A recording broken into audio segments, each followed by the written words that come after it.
आप सबको नमस्कार। जॉइंट सेक्रेटरी महोदय, ओंकार जी, आशुतोष जी एंड ऑल द पार्टिसिपेंट्स, सबको मेरा नमस्कार। मैं बहुत ही आभारी हूँ आशुतोष जी का और डिपार्टमेंट ऑफ जस्टिस का कि हमें बुलाए।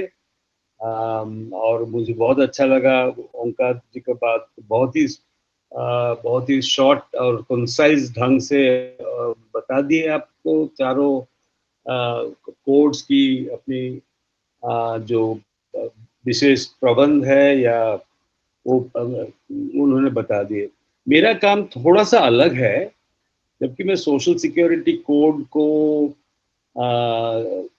मैं कोड को इतना एनालाइज नहीं करूंगा, जाकि मेरा एक कहना है कि जो चारों कोड्स बने हैं वो अपने आप में एक तरह से इंटरलिंक्ड है।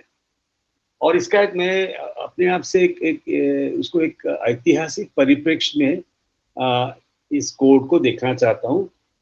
ये जो मैं बोलूंगा वो सारे कोडों के लिए, चारों जो कोड है उनके लिए भी एप्लीकेबल है, मगर स्पेसिफिकली सोशल सिक्योरिटी सामाजिक सुरक्षा की कोड पर ही हम थोड़ा ज्यादा फोकस करेंगे।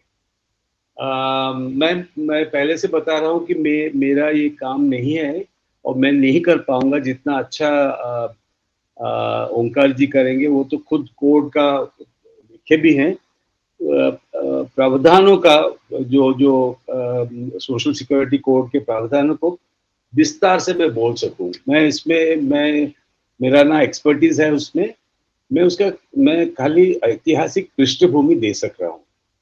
तो इसलिए मैं पहले से आपसे माफी मांग रहा हूँ कि मेरा शायद थोड़ा लिमिटेड और संकीर्ण होगा, मेरा परिप्रेक्ष्य जो है थोड़ा संकीर्ण होगा, ना कि ओंकार जी की तरह इतना अच्छा से उनका जो ज्ञान है मेरे पास है नहीं इतना।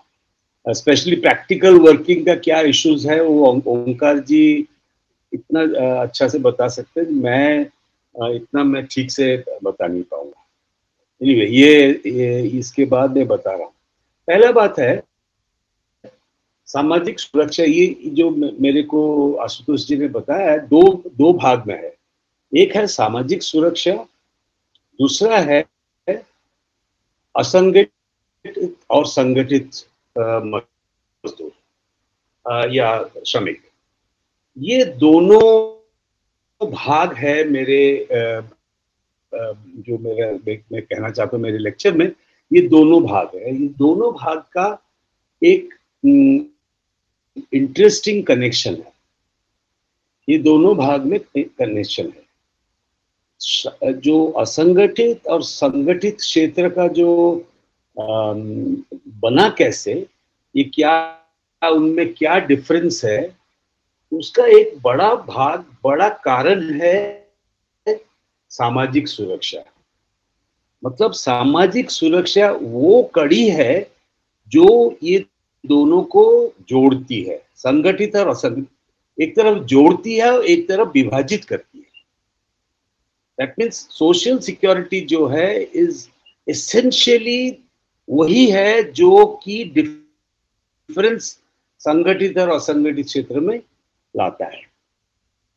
ये पहला बात है। तो एक तरह से ये कड़ी ये दोनों को एक तरह से जोड़ता है और उसको विभाजित भी करता है, जो सामाजिक सुरक्षा का है। ये मैं कैसे समझाऊंगा ये बता रहा हूं। तो इसलिए मेरा ये कहना है कि सामाजिक सुरक्षा का जो जो कॉन्सेप्ट है, जो जो आधार है, और असंगठित और संगठित क्षेत्र बनने का जो आधार है, दोनों एक साथ उभरे हैं। इतिहास में और ऐतिहासिक कारण में ये दोनों सामाजिक और सामाजिक सुरक्षा, जो मॉडर्न सोशल सिक्योरिटी, ये मानना चाहता हूँ मैं। जैसे ओंकार जी तो वेदों में चले गए, मैं इतना दूर नहीं जा पा रहा हूँ। जो मॉडर्न सोशल सिक्योरिटी है, जो कि हम जानते हैं सामाजिक सुरक्षा, उसका जो उभार है और असंगठित और संगठित क्षेत्र के अंदर जो जो तफात या डिफरेंस आया, दोनों एक साथ निकले। ये दूसरा पॉइंट है। तो ये मैं बोला कि सोशल सिक्योरिटी एक कड़ी की तरह लिंक भी करता है और डिवाइड भी करता असंगठित और संगठित क्षेत्र। दूसरा है कि असंगठित के जो डिवीजन है फॉर्मल और इनफॉर्मल सेक्टर का, या संगठित असंगठित, और जो मॉडर्न सोशल सिक्योरिटी का आइडिया आया, दोनों एक साथ हो गए। ये दूसरा पॉइंट है। तीसरा पॉइंट और इम्पोर्टेंट है कि सामाजिक सुरक्षा का कानून, जो पहला कानून आए हैं, उसका आधार जो है रोजगार संबंध को दर्शाता। मतलब रोजगार संबंध, मॉडर्न रोजगार संबंध, द एम्प्लॉयमेंट कॉन्ट्रैक्ट जिसको कहते हैं, द रोजगार का जो कॉन्ट्रैक्ट या संबंध है जो मॉडर्न पीरियड में आया है, उसका बेसिस है सामाजिक सुरक्षा। तो उसका मतलब एक तरफ ये दोनों को कनेक्ट करता है, और जो एम्प्लॉयमेंट कॉन्ट्रैक्ट है उसके बेसिस पे सोशल सिक्योरिटी आता है। सोशल सिक्योरिटी एक तरफ बेसिस है या आधार है एम्प्लॉयमेंट कॉन्ट्रैक्ट का, जो modern employment, formal employment contract जिसको कहते हैं, जिससे कि एम्प्लॉयर और एम्प्लॉय के बीच संबंध जुड़ता है। वो जो म्यूचुअल कनेक्शन नेक्सस है एम्प्लॉयर और एम्प्लॉय के बीच, उसका एक बहुत बड़ा कारण है कि obligation of providing social security है। एम्प्लॉयमेंट रिलेशन से ही सोशल सिक्योरिटी का संबंध उठता है, मतलब उससे निकलता है। और मैं पहले बता चुका हूं कि वो उसका आधार भी है, मतलब सामाजिक सुरक्षा का आधार। इसका मतलब क्या है कि हम जो जानते हैं सामाजिक सुरक्षा, आजकल बहुत तरीके के सामाजिक सुरक्षा है, सरकार बहुत तरीके की देती है। 1946 से बहुत सारे सामाजिक सुरक्षा का जो वेलफेयर स्टेट का, मॉडर्न वेलफेयर स्टेट जिसको कहते हैं, उसका कॉन्सेप्ट है, वो आया कि सारे सिटीजन को, ये सुनिए ये डिफरेंस इंपॉर्टेंट है, सारे सिटीजन को कुछ सोशल सिक्योरिटी दिया जाएगा।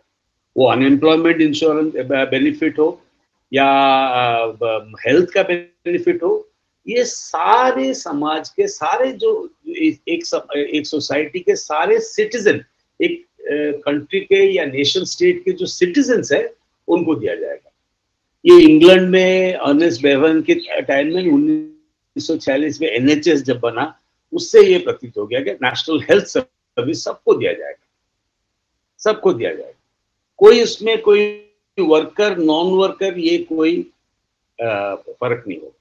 मगर ओरिजिनली ये बात एकदम समझना चाहिए, ये जो ब्रॉड सामाजिक सुरक्षा का आइडिया है, जिसके तहत अभी भी सरकार देती है, ओल्ड एज पेंशन देती है, या विधवा को देती है, या लाडली योजना करती है, जो भी कर रही है, उसका एक बेसिस जो है समाज के किसी लोगों को देने का, उसका जो एक्चुअल ओरिजिन है वो है एम्प्लॉयमेंट रिलेशनशिप का। मतलब ये जो ब्रॉड कॉन्सेप्ट है सोशल सिक्योरिटी का, सामाजिक सुरक्षा का, उसका शुरुआत जो हुआ एम्प्लॉयमेंट रिलेशनशिप। तो मेरा दो बात है इसमें, आप समझ रही है।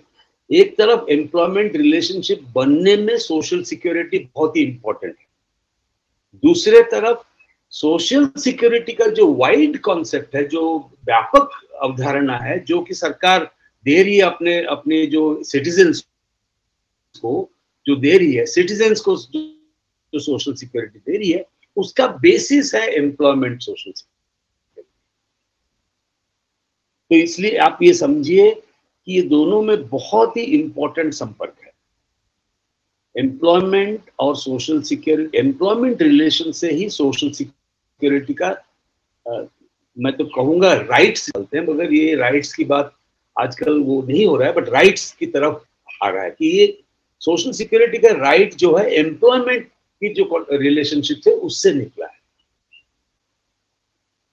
ये है मेरा तीसरा, और ये पॉइंट्स में बताना चाहता हूँ। मैं इसको थोड़ा ऐतिहासिक तौर पे दिखाना चाहता हूँ, कुछ ऑल्सो कुछ एनोमली भी दिखाऊंगा पहले, फिर उसके बाद अंत में मैं थोड़ा सा बहुत ही सूक्ष्म, बहुत ही तरीके से कुछ बताऊंगा।